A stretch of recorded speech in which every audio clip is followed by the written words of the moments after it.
Everybody really equates the Fast and Furious franchise with cars. I think you'll find our cars extremely appealing.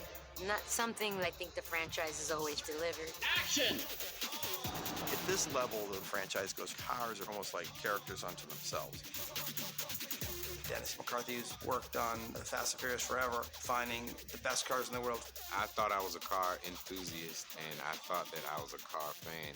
Just when you think you know it all, they come with a car that you've never heard of in your entire life. I want the demon love child between that and that. The off-road sequence, that's just kind of the main car we built for that. It was built from scratch, from the frame, the spindles, the A-arms, everything about the car is custom.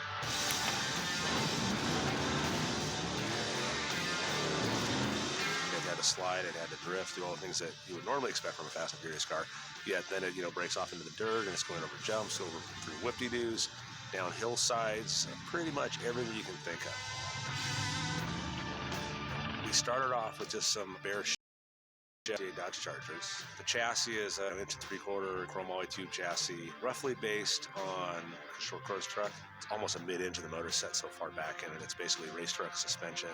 It's running King shocks, coilovers, bypass shocks, howl rack and pinion. Chassis was from Armada Engineering, Method wheels, General tires, Mastercraft 3G seats, DG safety seat belts, pretty much all of the components you'd find on a real off-road race car. A lot of people involved in that project. To my knowledge, no one's ever built an off-road Charger before. It's hundreds of hours. It's the most labor-intensive car we've ever built. Probably my favorite car from the film.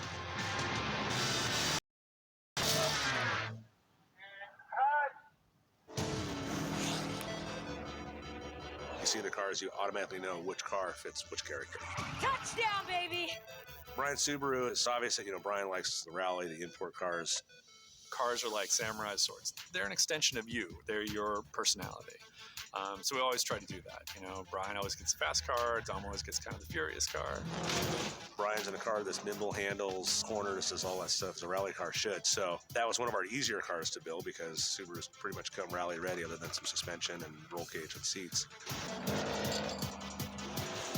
Subaru was kind enough to give us 5 or 6 of those cars, which I don't think any are left, unfortunately.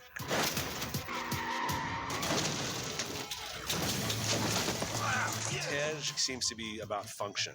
Tej's character really knows, what he needs to do to accomplish a job. Test shield! I'm on the way! I think the Jeep worked great because it was basically the battering ram. Punch it!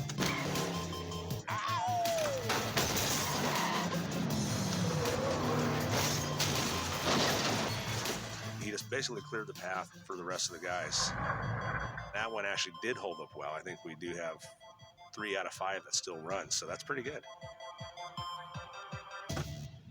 Sir, we have an unidentified vehicle approaching. Well, well, well. Welcome to the party, Mr. Shaw.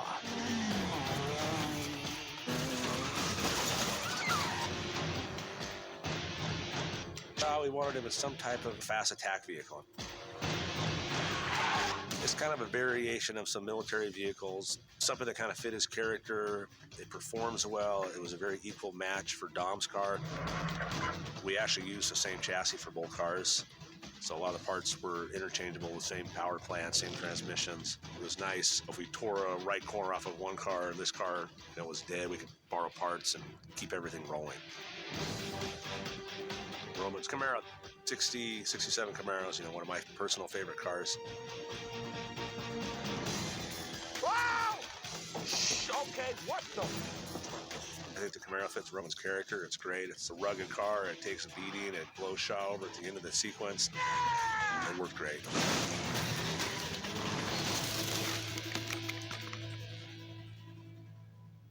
Guys, this first thing that we're going to do, we have 4 cameras going.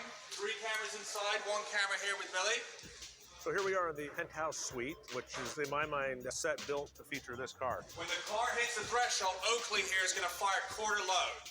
When we started to talk about this scene, we looked at a lot of cars, and we were like, what car could be so special that a prince would have locked up in a vault? And Dennis brought to us this car. Because there's only one problem. It's being made right now, and I don't know if it can be done in time. And we're like, come on, Dennis, you got it. And Dennis came through, got us this car. What's behind me here is the W Motors Lycan Hypersport. You guys know all to clear and start your action as the doors are being blind, right? It's twin turbo, 240 mile an hour top speed, sells for about $3.4 million. Lots of debris going this way, so you guys watch your eyes. What's unique about this car, makes it perfect for this location in our film, is it's the first United Arab Emirates-based supercar. The Lycan is one of the most exclusive cars in the world, limited to only 7 ever made. It has a flat 6-cylinder, 3.8 liter, twin turbo mid-engine, producing 770 horsepower, 1,000 torque. It's one of the fastest cars in the world. The lights of the car are made of white gold, diamonds, and blue sapphire. You can choose the stone that you want depending on the color of the car. So it's really incredible to have the lights light up with precious stones. This is the first film that Dom is caught in a car like that. It's extreme circumstances that force him to get behind the wheel of a car that couldn't be more the antithesis of this beast here. I think story-wise now, since Dom was planning on being retired, he used some of his spare time to rebuild another Charger.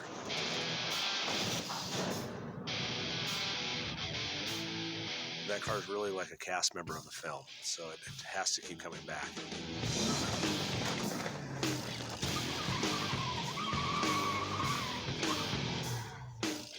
That was awesome. We don't really deviate too much on that car since it was originally introduced in the very first movie. I mean, every movie we try to make some subtle changes, some subtle improvements. It is still there for him, and I'm blessed to be associated with the most iconic car in history. The audience has its own relationship to this Charger. When you see it, you have a visceral reaction. That's an interesting and cool feeling.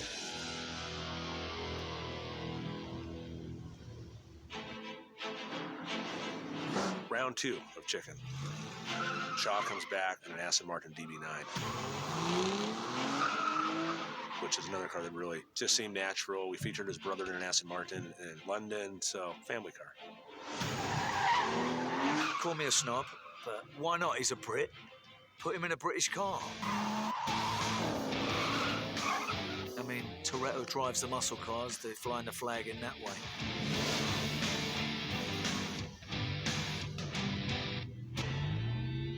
It's a character thing.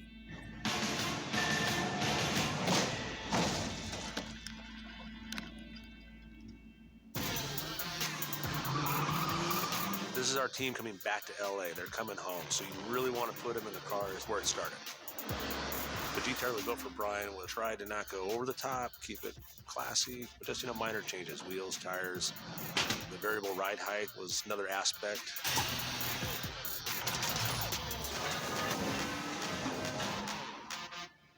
I think the funniest car of the whole batch is Roman's car. Because when you think back to Roman's introduction, he's driving an old Monte Carlo in a demolition derby. So we just went with an old cop car, an old four-door box style. I wasn't happy about that choice. It looked cool, it looked great. I think the car is ugly. Gave it a little NASCAR flair, manual 4-speed transmission. It's taken away from my sex, I got through it. I went to see my therapist about it. I think I'm gonna be okay.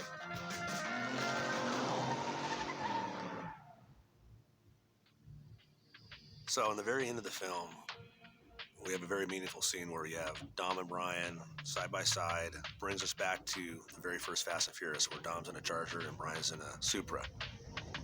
For this sequence, I actually talked to Paul's friends and family and was able to borrow Paul's personal white Toyota Supra. I can't think of any better car to put it into this movie than that. And then for Dom, it has to be a Charger. It obviously has to be the coolest Charger that I could find. So last year at the SEMA show, it was unfinished, but the Maximus Charger was there just in raw steel, and it was just that raw steel look that really caught my eye. And then once, we got a close look at the car, you can see the work that's gone into it. So made a deal, got the car out here, and once again, like everything in our world, last minute, the car wasn't completed. They were doing everything they could on their end to complete it. I think they had